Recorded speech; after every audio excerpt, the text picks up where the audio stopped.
Study circle online में आप सभी का मोस्ट वेलकम है।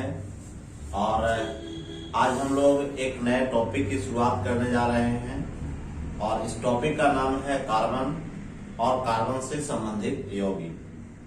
तो इसकी चर्चा करने ये बहुत ही इम्पोर्टेंट चैप्टर है और प्रत्येक एग्जाम में इससे कुछ न कुछ क्वेश्चन पूछे जाते हैं, चाहे वो रेलवे का एग्जाम हो, चाहे एसएससी का एग्जाम हो, चाहे वो आपका बीपीएससी का क्वेश्चन, यूपीएससी का क्वेश्चन हो, इसे एक न एक क्वेश्चन पूछा जाता है।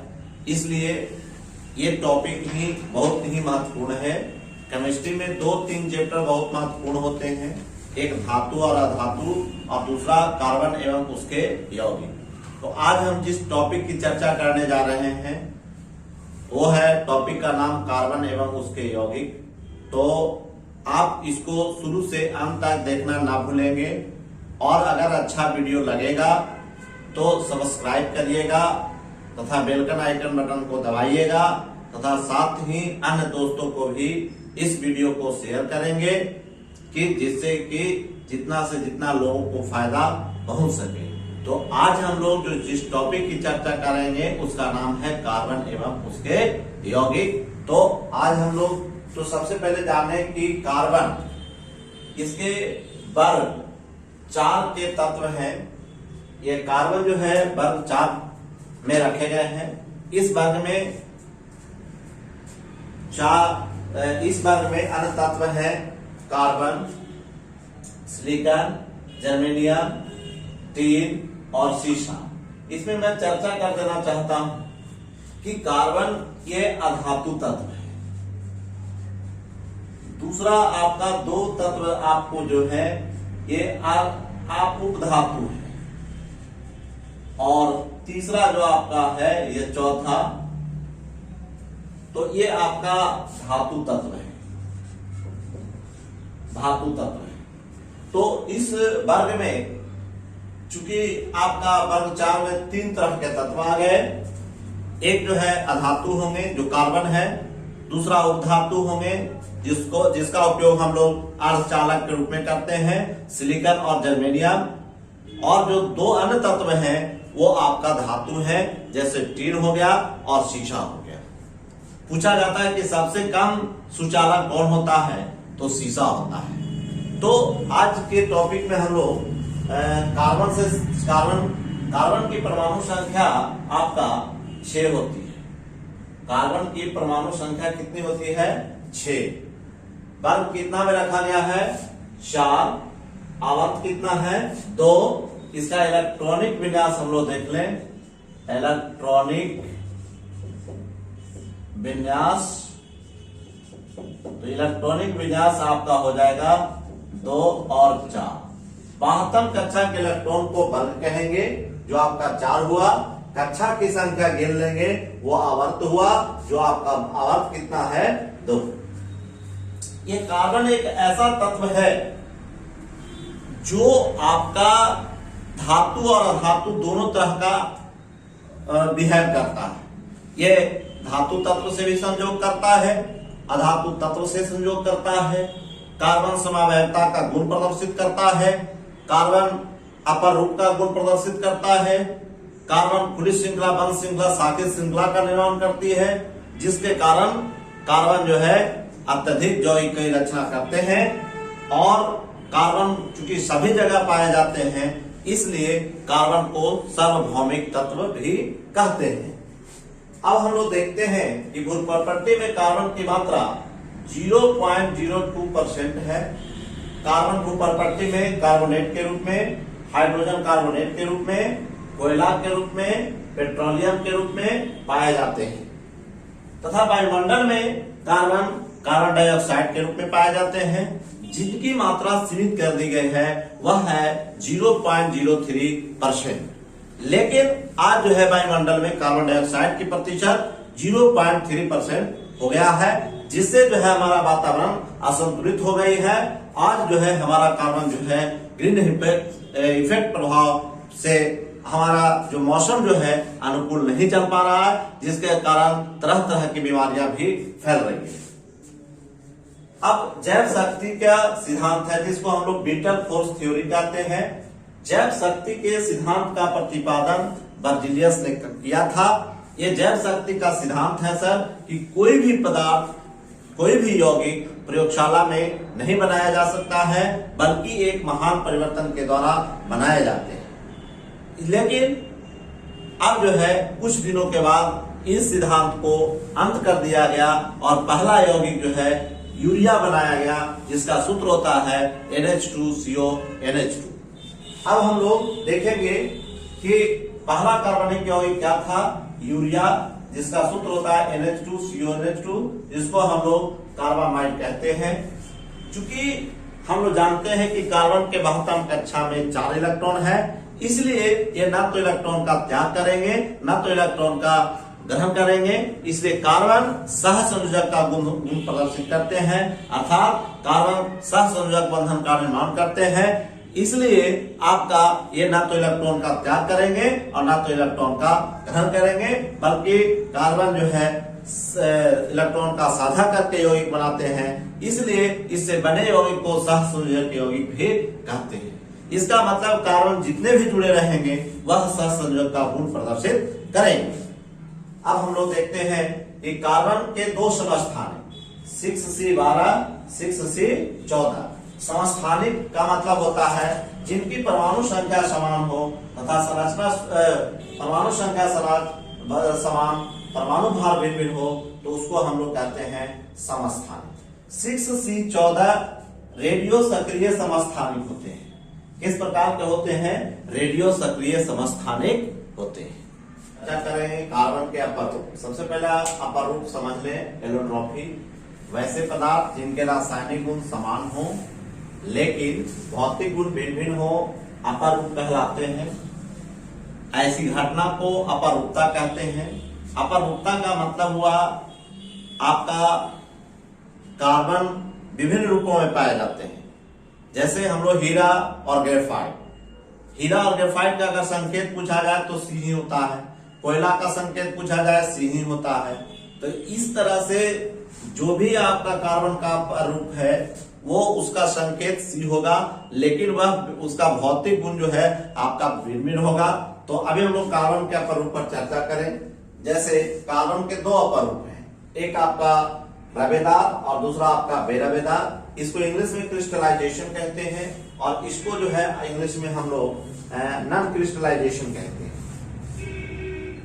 रवेदार के 2 भाग हीरा और ग्रेफाइट। हीरा को इंग्लिश में डायमंड कहते हैं, जबकि बेरवेदार के 3 भाग होते हैं, कोयला, चारकोल और काजल। कोयला को हम लोग जब गर्म करते हैं तो भाग में एक कोक बनता है, एक गैस कार्बन बनता है, जबकि चारकोल जो है ये 4 तरह के चारकोल होते हैं। एक लकड़ी का चारकोल, दूसरा रक्त का चारकोल, तीसरा जो है अस्थि का चारकोल, चौथा जो है आपका चीनी का चारकोल, और एक जो आपका है काजल, जिसको हम लोग आंख में लगाने के लिए प्रयोग करते हैं।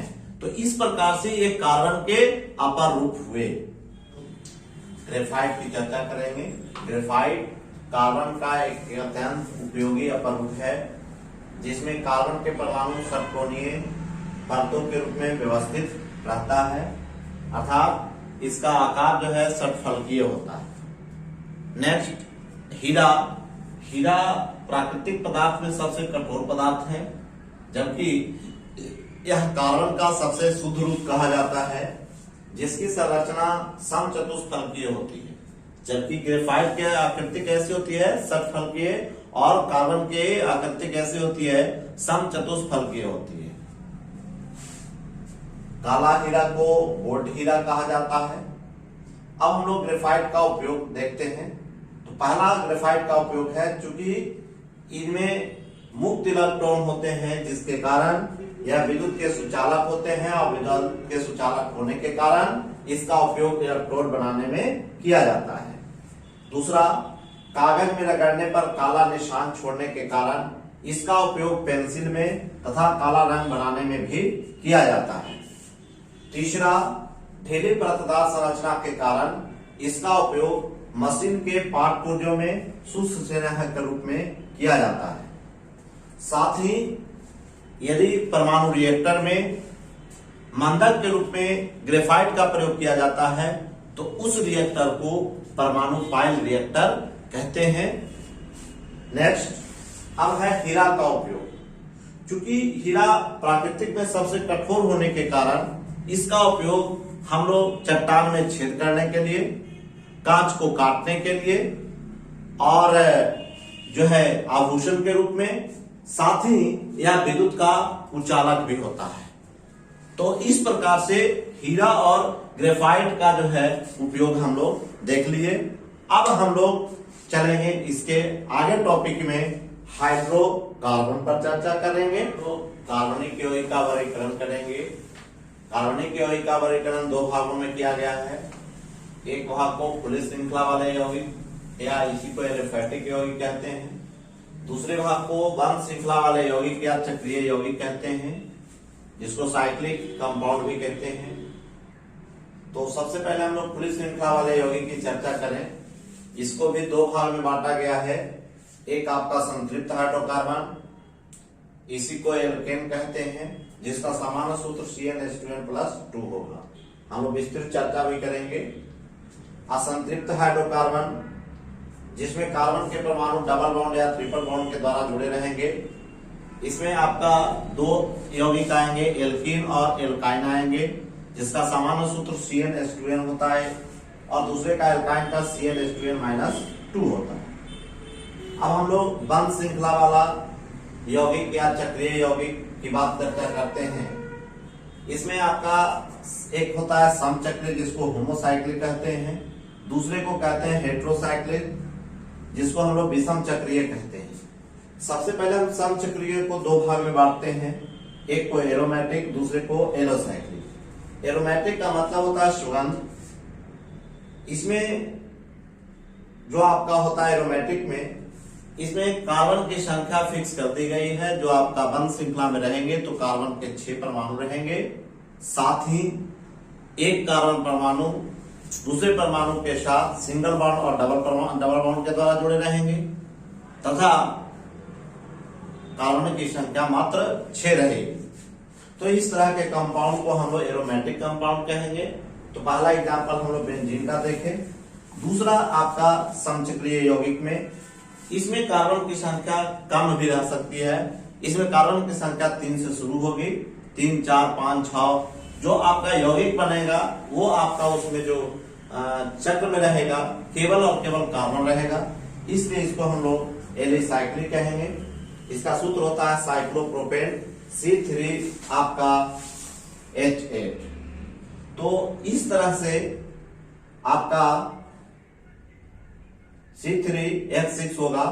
इस तरह से हमारा समचक्रीय यौगिक हुआ। अब हम लोग चले विषम चक्रीय में। इसमें कार्बन के अलावा दूसरा भी यौगिक रहेगा। जैसे हम लोग फ्यूरॉन में देख रहे हैं कि कार्बन के अलावा जो चक्रीय है उसमें ऑक्सीजन है। दूसरा में थियोफिन में हम लोग देख रहे हैं, इसमें कार्बन के अलावा सल्फर भी है। इस प्रकार के यौगिक को विषम चक्रीय यौगिक कहते हैं। तो इस प्रकार से मेरा कार्बन यौगिक का वर्गीकरण हुआ। और अब हम लोग एक एक करके संतृप्त हाइड्रोकार्बन, असंतृप्त हाइड्रोकार्बन, समचक्रीय यौगिक, विषम चक्रीय यौगिक पर चर्चा हम लोग करेंगे। चर्चा करेंगे कार्बन का। पहाड़ा पर कार्बन के टेबल पर बहुत सारे ऐसे बच्चे हैं जो आपको नहीं जान पाते हैं कि हमको कार्बन में क्या क्या देखना है। तो कार्बन का पहाड़ा बहुत ही इंपॉर्टेंट होता है।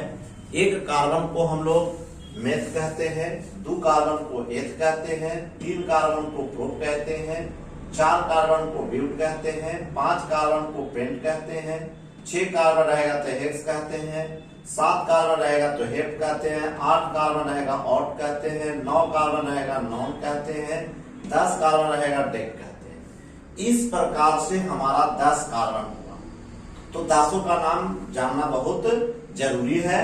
इसके बाद हमने आपको मैं बता रहा था कि हाइड्रोकार्बन को हम लोग एक एक करके चर्चा करेंगे।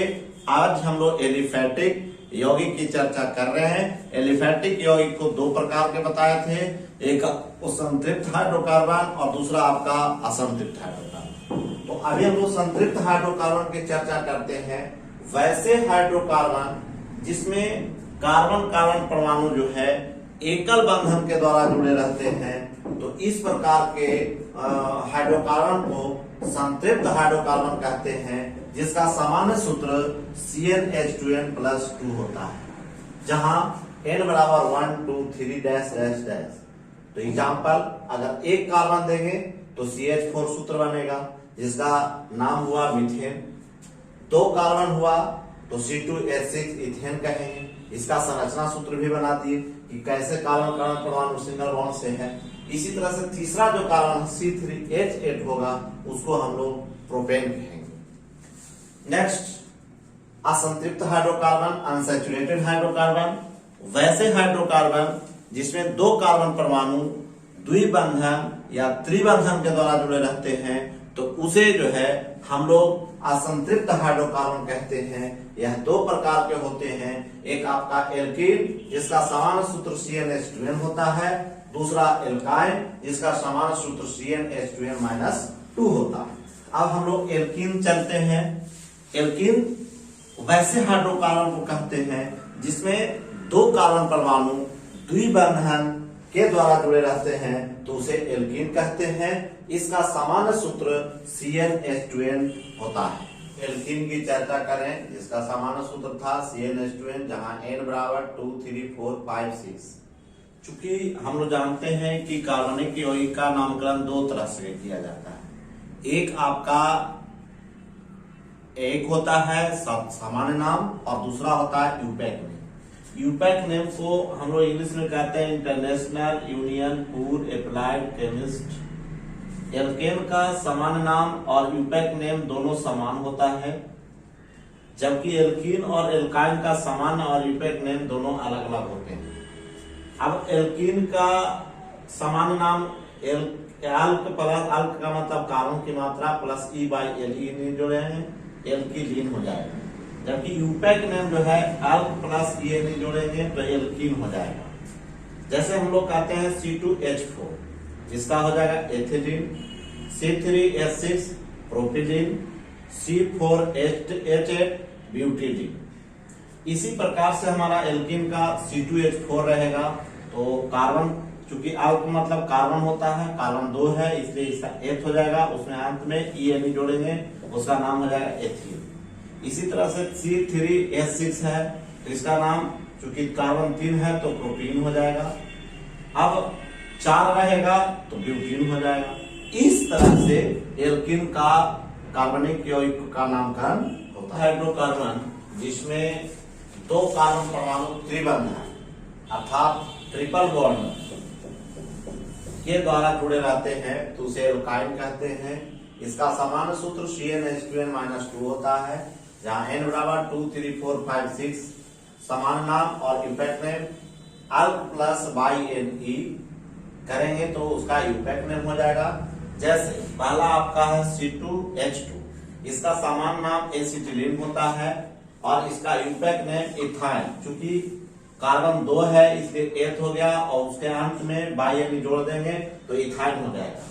उसी प्रकार से कार्बन 3 है C3H4, तो इसका पहले हम लोग संरचना सूत्र बना लेंगे। चूंकि दो कार्बन परमाणु डबल बॉन्ड के द्वारा जुड़े रहते हैं, एक कार्बन परमाणु हाइड्रोजन से जुड़े रहते हैं, इसलिए इसको हम लोग इसको कहते हैं मेथिल और इसको C2H2 को कहते हैं एसिटिलीन, इसलिए इसका नाम हो गया मेथिल एसिटिलीन। और इसका चूंकि कार्बन 3 है इसलिए इसका नाम यूपैक नेम जो हो जाएगा वो प्रोपाइन हो जाएगा। इसी प्रकार से हम लोग चलते हैं C4H6। इसमें हम लोग जब करते हैं इसका संरचना सूत्र बनाते हैं तो एक मेथिल इधर बन जाता है, एक मेथिल इससे 2 मेथिल हो गया, इसलिए इसका नाम हो जाएगा डाइमेथिल एसिटिलीन। जबकि आपका यूपैक नेम जो आपका कार्बन चूंकि 4 है इसलिए इसका नाम होगा ब्यूटाइन। तो इस प्रकार से हम लोग जो है एल्केन, एल्कीन, एल्काइन का हम लोग कॉमन नेम और यूपैक नेम जो है लिख सकते हैं। तो इस प्रकार से हमारा इसका क्लियर हुआ। अब हम लोग चलते हैं दूसरे टॉपिक पर चलेंगे, चक्रीय यौगिक, जिसको हम लोग साइक्लिक हाइड्रोकार्बन कहेंगे। तो उस टॉपिक में हम लोग अगले टॉपिक में चलेंगे। तब तक के लिए हम लोग यही टॉपिक पर विस्तृत चर्चा करेंगे। हम लोग चर्चा करेंगे क्योंकि अभी खुली श्रृंखला वाला चर्चा कर रहे थे, अब बंद श्रृंखला को ही चक्रीय हाइड्रोकार्बन कहेंगे। चक्रीय हाइड्रोकार्बन वैसे हाइड्रोकार्बन जो बंद श्रृंखला में हो उसे बंद श्रृंखला या चक्रीय हाइड्रोकार्बन कहते हैं। यह दो प्रकार के होते हैं, एक होमोसाइक्लिक यौगिक और दूसरा हेटेरोसाइक्लिक यौगिक। होमोसाइक्लिक यौगिक वैसे यौगिक जिनके रिंग में सिर्फ और सिर्फ कार्बन परमाणु होते हैं उसे होमोसाइक्लिक कहते हैं। यह दो प्रकार के होते हैं, एक आपका एरोमेटिक कंपाउंड, वैसे यौगिक जिसमें कम से कम एक बेंजीन रिंग उपस्थित हो उसे एरोमेटिक यौगिक कहते हैं। जैसे आपका बेंजीन का देख लिया जाए, C6H6 सूत्र होता है इसका, C6H6। उसी प्रकार से फिनॉल जिसका सूत्र होता है C6H5OH, ये पूछता है फिनॉल। उसी प्रकार से टोलुइन जिसका सूत्र होता है C6H5CH3। उसी प्रकार से हम लोग बेंजोइक अम्ल देखेंगे जिसका सूत्र होता है C6H5COOH, C6H5COOH। तो इस प्रकार से ये देख रहे हैं, इसमें इसका जो आपका स्ट्रक्चर होता है, सबसे पहले मैं एक बता देना चाहता हूं कि C6H6 किसको कहते हैं। ये रिंग जो है किस रूप में रहता है, इस रूप में रहता है, एक कार्बन परमाणु, एक सिंगल बॉन्ड, दूसरा डबल बॉन्ड, इस प्रकार से जुटे रहते हैं। तो इस प्रकार के रिंग को हम लोग बेंजीन का रूप देते हैं। इस प्रकार से इस रूप को हम लोग बेंजीन का नाम देते हैं। तो ये आपका बेंजीन का रूप है। तो इसी तरह से आपका सब फिनॉल का भी हो जाएगा, टोलुइन का भी हो जाएगा, बेंजोइक अम्ल। चूंकि ये कार्बन जो है बंधा हुआ है, इसमें कार्बन की मात्रा ज्यादा नहीं हो सकती है, सिर्फ और सिर्फ कार्बन की मात्रा 6 रहेगी, तो ऐसे कंपाउंड को एरोमेटिक कंपाउंड कहते हैं। यह सुगंधित पदार्थ होता है। एलिसाइक्लिक की चर्चा करेंगे, वैसे यौगिक जिसमें रिंग के रूप में कम से कम कार्बन की संख्या 3, लेकिन ज्यादा कितना भी हो सकता है उसे एलिसाइक्लिक यौगिक कहते हैं। इसमें भी कार्बन के अलावा कोई अन्य तत्व नहीं रहेगा। जैसे हम लोग बात करते हैं C, ये आपका इस तरह से बनेगा, तो इसमें भी आपका ये जो आपका रहेगा, हम लोग जो देख रहे हैं, इसमें जो आपका कार्बन की संख्या जो होगी आपका 2, 2, 4, 2, 6, इसका सूत्र हो जाएगा C3H6 हो जाएगा। इसी प्रकार से हम लोग देख रहे हैं कि इस कार्बन में जो रिंग है, इसमें कार्बन के अलावा अन्य तत्व नहीं होगा। अगर कार्बन 3 है तो हम लोग C3H6 लिखेंगे, जिसको साइक्लोप्रोपेन कहेंगे। अगर साइक्लोब्यूटेन है तो इसका C4H8 हो जाएगा, जिसको हम लोग साइक्लोब्यूटेन कहेंगे। और इसका जो पेंटेन है तो C5H10 हो जाएगा, इसको हम लोग साइक्लोपेंटेन कहेंगे। इसमें कार्बन के अलावा कोई अन्य तत्व नहीं होगा, इसलिए हम लोग इस तरह के यौगिक को एलिसाइक्लिक यौगिक कहते हैं। अब हम लोग हेटेरोसाइक्लिक की चर्चा करें, जिसको हम लोग विषम चक्रीय यौगिक कहते हैं। वैसे चक्रीय यौगिक जिसके रिंग में कार्बन के अलावा अन्य तत्व भी उपस्थित रहते हैं उसे हेटेरोसाइक्लिक यौगिक कहते हैं। जैसे कार्बन के अलावा देखिए यहाँ पर ऑक्सीजन है, जिसका सूत्र है फ्यूरॉन, जिसका नाम है फ्यूरॉन। उसी प्रकार से यहाँ पर आपका सल्फर है, जिसको हम लोग थायोफिन कहते हैं, C4H4। कार्बन के अलावा अन्य तत्व हैं, इसलिए ऐसे यौगिक को विषम चक्रीय यौगिक कहते हैं। उसी प्रकार से कार्बन के अलावा इस रिंग में कार्बन के अलावा नाइट्रोजन है, इसलिए इसको हम लोग विषम चक्रीय यौगिक कहते हैं। इस प्रकार से हमारा कार्बनिक यौगिक का डिवाइडेशन पूर्ण रूप हुआ।